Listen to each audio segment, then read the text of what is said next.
희망의 소리 성경통신학교 학생 여러분 안녕하십니까? 오늘은 제7과 공기와 건강이라는 주제를 가지고 함께 공부해 보도록 하겠습니다. 우리가 음식은 잘 조절만 하면 몇 줄을 먹지 않아도 살 수 있습니다. 또 물은 며칠을 마시지 않아도 살 수 있습니다. 하지만 호흡은 불과 몇 분만 쉬지 않아도 생명을 유지할 수 없습니다. 이처럼 우리가 생명을 유지하고 또 건강한 삶을 사는 데 있어서 공기는 대단히 중요한 역할과 기능을 합니다. 이 공기 중에는 산소만 존재하는 것이 아니고 여러 다양한 기체 성분으로 구성이 되어 있습니다. 공기 중에는 대략 한 21%의 산소, 또 78%의 질소, 그리고 이산화탄소, 또 헬륨, 네온, 아르곤과 같은 가스가 약 한 1%로 구성이 되어 있습니다. 우리 인체에 충분한 산소를 공급하는 것은 체내의 각종 기관들이 제 기능을 하게 해서 면역력을 강하게 해주어 질병을 예방하고 또 건강을 증진시키는 데 큰 도움을 줍니다. 우리 몸속에 흐르는 피의 성분 가운데에는 백혈구, 또 적혈구, 혈소판이 있습니다. 특별히 피 속에 빨간색을 내는 적혈구는 이 병원체와 직접 싸우지는 않지만은 산소를 운반하며 또 백혈구에 영양소를 공급해 주어서 우리의 면역력을 증가시켜 줍니다. 그러므로 우리가 답답한 도시 환경이나 혹은 밀폐된 공간을 벗어나서 자연으로 나가서 맑고 신선한 공기를 호흡하는 것은 우리 건강에 매우 유익한 일입니다. 사람이 이 생명을 유지하고 또 건강한 삶을 살아가는 데 있어서 공기는 매우 중요한 요소입니다. 여러분, 이 프리다이빙이라고 들어보셨나요? 몇 년 전 제가 저희 가족과 함께 홍콩의 한 과학관을 방문할 기회가 있었습니다. 근데 그 과학관에는 이 돔 형식으로 된 영화관이 천장에 설치되어 있었습니다. 그래서 그곳에서 프리다이빙의 역사에 관한 이 다큐멘터리 영화를 관람한 적이 있습니다. 이 프리다이빙이라고 하는 것은 이 수경과 또 수영복만을 착용한 채 또 산소호흡기나 기타 다른 장비의 도움 없이 숨을 한번 크게 들이쉬고는 긴 케이블에 의지해서 맨몸으로 아주 수백 미터 깊은 바다에 뛰어들어서 가장 깊은 곳까지 내려갔다 오는 기록 경기입니다. 이 다큐멘터리 영화는 프리다이빙의 과거와 현재를 담은 영화였습니다. 지금까지 공인 세계 최고 기록은 알렉시 몰차노프라고 하는 러시아 선수가 세운 250m입니다. 125m 깊이까지 내려가서 250m, 왕복 250m에 자명을 했습니다. 이 경기는 얼마나 위험한지 종종 프리다이빙을 마친 선수들이 이렇게 수면 위를 올라오는데 그 케이블을 붙잡고 이렇게 거의 의식이 없는 상태에서 올라옵니다. 근데 너무 숨을 오래 참을 까닭에 거의 가사 상태에 이르러서 정신을 잃기도 하고 수면에 올라와서 심한 경우 역사적으로 목숨을 잃는 사례도 있었습니다. 그 외에도 단순히 물속에서 숨을 오래 참고 견디는 기록을 세우는 경기가 있습니다. 우리 보통 일반인들은 1분이나 2분 정도 호흡을 참을 수 있습니다. 또 제주도의 해녀들은 3분에서 5분 정도를 물속에서 숨쉬지 않고 버틸 수 있다고 합니다. 그런데 프랑스의 스테판 미프서드라고 하는 선수는 이렇게 어항과 같은 커다란 투명한 유리로 된 수조 속에 들어가서 그 수조 위에는 디지털 시계가 있는데 계측을 합니다. 근데 그곳에서 무려 11분 35초 동안이나 숨을 참고 버텨서 현재까지 기네스 세계 최고 기록을 갖고 있습니다. 이처럼 사람은 생존에 있어서 잠깐 숨을 멈추고도 살 수 있지만 만일 일정 시간 이상 숨을 쉬지 않으면 죽을 수밖에 없습니다. 우리가 날마다 숨 쉬는 것은 참 감사한 일입니다. 천식 환자의 경우 이 기관지에 생긴 염증이나 또 기관지의 알레르기 반응으로 인해서 기도가 좁아져서 숨을 쉴 때마다 쌕쌕거리는 소리가 들립니다. 그리고 호흡 곤란을 겪습니다. 아마 여러분들이 호흡할 때에 이렇게 쌕쌕 소리가 들리지 않는다고 하면 하나님께 참 감사해야 합니다. 왜냐하면 하나님께서 우리 기관지의 근육을 적당하게 긴장시켜 주셔서 공기가 들이쉬고 내쉴 때, 숨을 들이쉬고 내쉴 때 우리가 안전하게 또 건강하게 숨을 쉴 수 있기 때문입니다. 창조주 하나님께서 우리에게 건강한 기관지를 주신 것에 대해서 숨 쉴 때마다 우리는 감사하는 마음을 가져야 하겠습니다.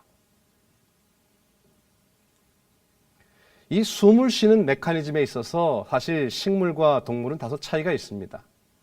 식물도 그 생명을 유지하는 데 있어서 광합성 작용, 또 증산 작용, 그리고 호흡 작용을 합니다.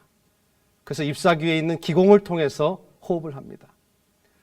그러나 동물은 척추동물인 사람과 같은 존재들은 이 폐와 같이 호흡 기관을 통해서 숨을 쉽니다.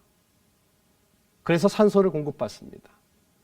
또 물고기는 그 아가미로 숨을 쉽니다. 그래서 체내에 산소를 공급합니다. 심지어 지렁이나 개구리는 피부로 호흡을 해서 체내에 역시 산소를 공급합니다. 이처럼 호흡작용을 통해서 체내에 산소를 충분히 공급시켜주면 우리의 면역력은 증가되고 또 질병을 예방할 수 있고 우리의 건강을 증진시킬 수가 있습니다. 사람은 태어나는 순간부터 숨을 쉬기 시작하여 일생 동안 숨을 쉬며 살다가 마침내 그 숨이 멎으면서 죽음을 맞습니다. 이처럼 사람은 숨을 쉬지 않으면 살 수 없는 존재입니다. 만일 숨 쉬는 일에 장애를 겪어 체내에 충분한 산소 공급이 이루어지지 않으면 정신을 잃거나 또 현기증을 경험하게 되거나 또 목숨을 잃게 됩니다. 사람은 태어나면서부터 숨을 쉬기 시작해서 일생 동안 숨을 쉬며 사는 존재입니다. 아기가 세상에 태어나면서 아주 목청껏 웁니다. 응애 하고 목청껏 웁니다. 그 이유도 다 숨을 쉬기 위해서입니다. 아기는 분만하기 직전 엄마의 뱃속에 양수에 있었습니다. 분만의 과정에서 이 아이는 산소 공급이 좀 방해를 받게 됩니다. 그래서 출산할 때에 산소 결핍 상태에서 태어납니다. 그래서 이 아이가 우렁차게 울면서 이 기관지에 있던 액체가 제거되고 이 폐가 부풀어 올라서 충분한 산소를 폐에 또 폐포에 공급하게 됩니다. 그리고 이 아기는 스스로 드디어 숨을 쉴 수 있게 됩니다. 우리는 호흡할 때 1분에 약 한 16회에서 20회 정도 호흡을 합니다. 폐를 통해서 산소와 이산화탄소의 가스 교환이 이루어집니다. 한번 이렇게 호흡할 때 횡격막과 갈비뼈 사이에 있는 근육을 통해서 이 가슴을 팽창시켜서 약 한 500ml 정도의 공기를 들이마시고 호흡합니다. 이렇게 볼 때 우리는 하루에 약 한 10,000리터 정도의 공기를 호흡하게 됩니다. 우리가 들이마신 산소는 이 코와 입을 통해서 기관지를 거쳐서 적당히 따뜻해지고 촉촉해져서 2개의 폐 1억 5천만 개씩 약 3억 개에 달하는 폐포를 통해서 쉽게 혈관으로 산소를 공급합니다. 우리 인체는 생명을 유지하는 데 있어서 충분한 산소를 필요로 하는데 우리가 이렇게 구부정한 자세나 또 얕은 호흡으로는 체내에 충분한 산소를 공급해주지 못합니다. 그래서 심호흡이 필요합니다. 심호흡이 주는 여러 가지 유익이 있습니다. 여러분들에게 좀 소개해드리겠습니다. 그 첫 번째로 혈액 속에 산소의 공급량을 늘려주어서 우리 몸을 정화시켜주는 작용을 합니다. 우리가 심호흡을 하게 되면 우리의 신경을 완화시켜주고 또 흥분 상태를 가라앉게 해줍니다. 식욕이 증진되고 소화도 잘 되고요. 또 깊고 개운한 잠을 잘 수 있습니다. 심호흡을 하면 우리의 간 혹은 뇌 또 심장 기능도 향상됩니다. 심호흡이 주는 유익 가운데에는 감기를 예방해주고 또 기관지나 폐의 수축력을 증가시켜서 질병에 대한 저항력이 증가됩니다. 미국의 건강 저술가 엘렌 화이트는 치료봉사라는 책에서 신선한 공기의 중요성에 대해서 다음과 같이 기록하였습니다. 훌륭한 건강을 소유하려면 좋은 피를 가져야 한다. 왜냐하면 피는 생명의 흐름이기 때문이다. 적당한 음식을 공급하고 깨끗한 공기를 호흡함으로 맑아지고 활기를 얻게 되면 피는 신체 조직의 각 부분에 생명과 활력을 가져다 준다. 좋은 피를 소유하려면 호흡을 잘해야 한다. 깨끗한 공기를 충분하게 그리고 깊이 들이마시면 폐가 산소로 가득 채워지고 피는 깨끗해진다. 그런 호흡은 피를 선명한 색깔로 만들어 보내게 되고 몸의 모든 부분에 생명의 흐름을 전달해 준다. 좋은 호흡은 신경을 안정시키고 또 식욕을 증진시키며 소화를 더욱 원활하게 해준다. 그리고 그것은 안락하고 충분한 수면을 취하게 해준다. 특별히 앉아서 일하는 작업에 종사할 경우 구부린 자세로 일을 하므로 좋지 못한 결과를 초래하는 일이 너무나 흔하다. 그런 자세로서는 깊은 호흡을 하기가 불가능하다. 그리하여 얕게 호흡하는 습관이 곧 형성되어 폐가 팽창하는 힘을 잃어버리게 된다. 그리하여 산소의 공급이 부족해진다. 피는 천천히 순환하게 된다. 폐에서 나와 버려져야 할 찌꺼기, 곧 해로운 것이 그대로 남아있게 되므로 피가 더러워진다. 폐뿐 아니라 위장과 간과 두뇌도 영향을 받는다. 피부는 누르스름해지고 또 소화는 감퇴되고 심장은 약해지고 두뇌는 흐려지고 생각은 혼란해지고 우울한 생각이 정신에 깃들게 된다. 또한 모든 신체 조직이 약해져서 활동력을 잃게 되므로 특히 병에 잘 걸리게 된다. 그렇다면 인체에 유익하고 또 이 맑고 신선한 공기를 호흡하여 건강을 어떻게 증진할 수 있겠습니까? 아주 효과적인 호흡법을 소개해 드리겠습니다. 우리가 산소를 충분히 들이마시기 위해서 심호흡을 해야 한다고 말씀드렸는데 바로 복식호흡이 그것입니다. 복식호흡을 간단히 소개해 드리겠습니다. 첫 번째로 여러분이 코로 숨을 천천히 들이마십니다. 그리고 이때 어깨나 가슴이 너무 이렇게 올라가지 않도록 주의를 합니다. 두 번째로는 평소보다 길게 숨을 들이마시고 이 아랫배가 불룩해지는 것을 손으로 확인하셔야 합니다. 세 번째로 그 상태에서 숨을 잠시 멈추시고요. 네 번째로 숨을 내쉴 때는 들이마실 때보다 2배 정도가 되도록 천천히 내쉽니다. 그리고 입으로 내쉬어야 합니다. 마지막으로 배가 등에 붙는 기분이 되도록 충분히 숨을 내쉬는 것입니다. 또 건강한 삶을 위해서 또 우리가 맑은 공기를 호흡하기 위해서는 할 수 있는 대로 오염된 공기를 피해야 합니다. 특별히 간접 흡연은 우리에게 매우 해로운 요소가 됩니다. 연구 자료에 따르면 흡연하는 부모 밑에서 자란 아기는 폐렴이나 기관지염에 걸릴 가능성이 비흡연 부모 밑에서 자란 아이의 2배나 3배에 달한다고 합니다. 부부간에도 마찬가지입니다. 남편이 담배를 피울 경우 그 아내가 간접 흡연으로 인해서 폐암에 걸릴 가능성도 비흡연자의 아내에 비해서 2배 이상 높다고 합니다. 이 흡연은, 특별히 간접 흡연은 개인의 문제일 뿐 아니라 사회적인 문제이고 또 주변 사람들에게도 무차별적으로 위험을 주는 아주 좋지 못한 습관입니다. 특별히 실내 공기의 오염도 우리가 우려해야 할 조건 가운데 하나입니다. 특별히 천식, 아토피 피부염, 또 알레르기성 비염 등과 같은 환경성 질환은 나쁜 실내 공기로 인해서 더욱 악화되기 쉽습니다. 그러므로 가능한 한 자주 공기를 이렇게 환기시켜주고 집안의 미세먼지를 없애고 실내 공기를 깨끗이 하는 것은 매우 중요한 일입니다. 또한 이렇게 밀폐된 실내 공간도 건강에 해를 끼칩니다. 새집 증후군의 경우 콘크리트나 또 벽돌, 대리석 등에서 방출되는 라돈가스, 그리고 특정 어떤 단열재나 섬유 등에서 나오는 포름알데히드는 우리의 호흡기 질환과 또 피부 질환을 유발하기도 합니다. 슬레이트나 석고보드 등에 들어있는 성면은 성면폐증이나 폐암을 유발하며 특별히 가스난로나 집에서 자주 사용하는 가스렌지에서 나오는 질소 화합물은 각종 호흡기 질환의 원인이 됩니다. 그 외에도 가구나 장판의 접착 성분이 있죠. 또 세제 성분, 카펫의 먼지, 우리의 의복이나 이불에서 나오는 미세먼지 같은 것들도 대표적인 실내 오염물질 가운데 하나입니다.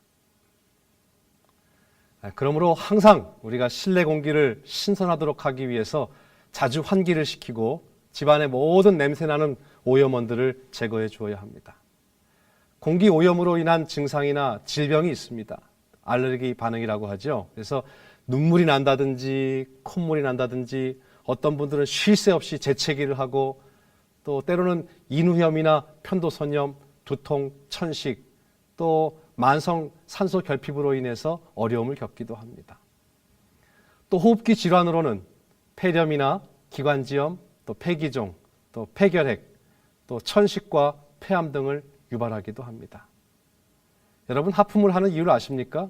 물론 너무 피곤하고 또 졸음이 와서 하품을 하는 경우도 있지만은 하품은 단위 시간에 더 많은 공기를 체내에 강제로 공급하려는 자연스러운 생리현상입니다.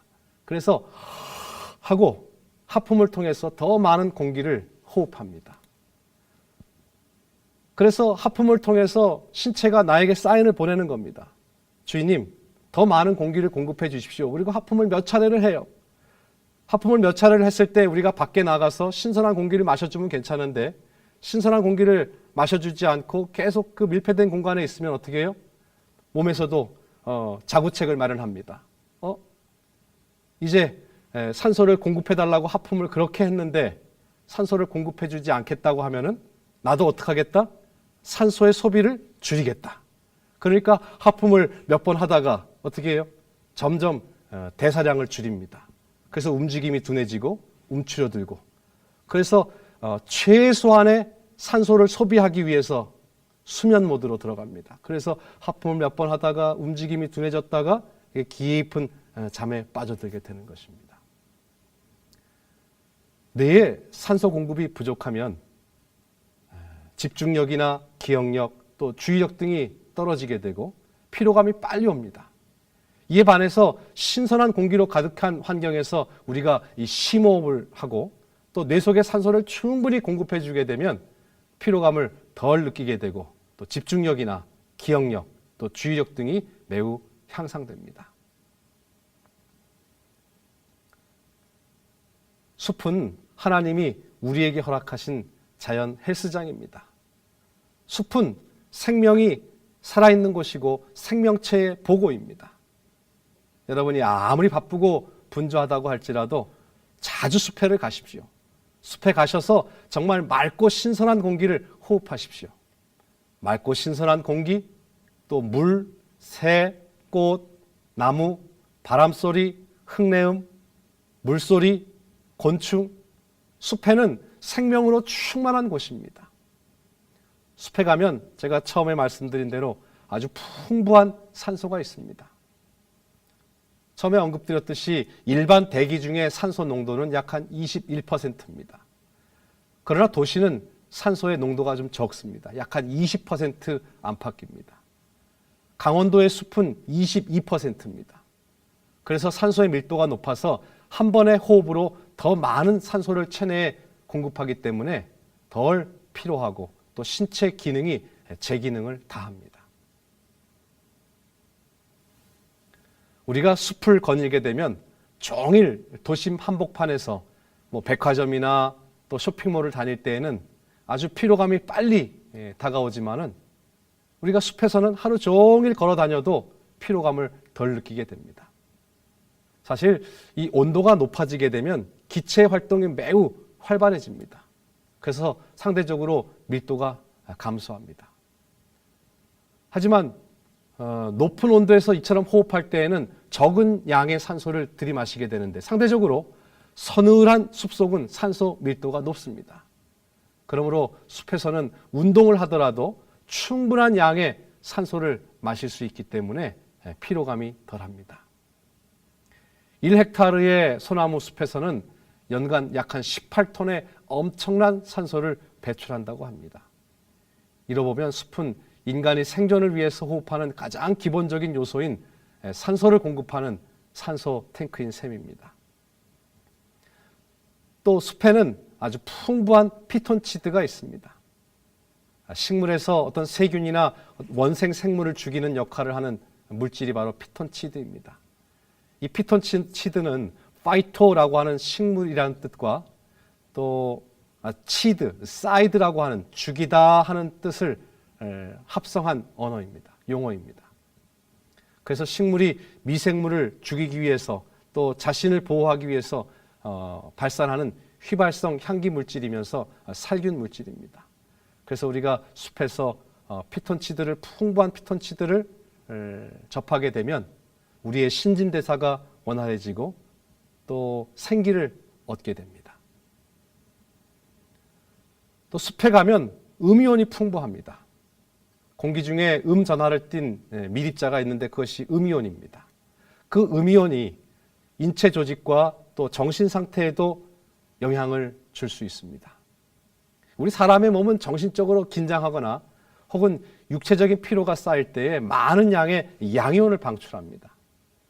흔히 양이온은 환기가 잘 되지 않는 탁한 그런 실내 공기에 많이 발생하는 반면에 음이온은 이렇게 비가 올 때에 물방울이 튀기는 곳이라든지 시냇물, 폭포, 또 분수 등과 같은 이 물 분자의 운동이 활발한 곳에서 특별히 물의 위치 에너지가 전기 에너지로 바뀌면서 다량으로 생산됩니다.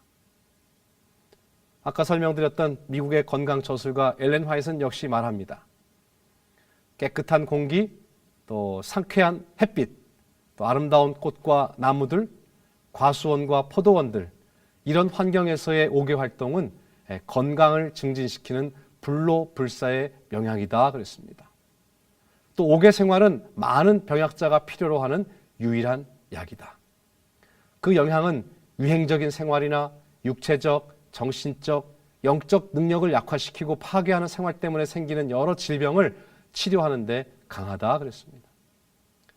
소나무의 향기, 또 삼나무와 전나무의 향기에는 생명을 증진시키는 특성들이 있다. 그런 나무들을 무자비하게 베어버려서는 안 된다. 그런 나무들이 많은 곳은 그대로 보존하고 적은 곳은 더 심도록 하라. 이번 주말 가까운 숲이나 공원으로 가서 아주 활기찬 걸음으로 걸으시고 또 맑고 신선한 공기를 깊이 들이마시고 또 건강한 마음과 건강한 몸을 갖게 되기를 바랍니다. 끝으로 강조드리고 싶은 점은 우리 현대인들은 과도한 스트레스로 거의 모두가 마음의 병을 앓고 살아가고 있습니다. 우리 육체의 건강을 위해서 산소가 매우 유익한 것처럼 우리 영혼의 건강을 위해서도 영혼의 호흡인 기도의 삶을 사시기 바랍니다. 답답하고 우울한 일이 있을 때, 또 삶에 근심과 염려가 있을 때 영혼의 호흡인 기도를 통해서 여러분 모두의 영적인 건강도 꼭 챙기시게 되기를 바랍니다. 그럼 이제부터 여러분의 교재 뒷부분에 나와 있는 문제를 풀어보시기 바랍니다. 또 문제를 풀어보신 후에 정답을 책 뒤편 표지에 있는 우편 엽서에 기록하여 주시기 바랍니다. 문제풀이는 홈페이지를 통해서 공부하시는 분도 복습 문제를 클릭하시면 문제풀이를 하실 수 있습니다. 다음 과에서는 제8과 휴식과 건강에 대하여 배우시게 될 것입니다. 여러분의 가정에 건강과 행복이 있기를 바랍니다. 안녕히 계십시오.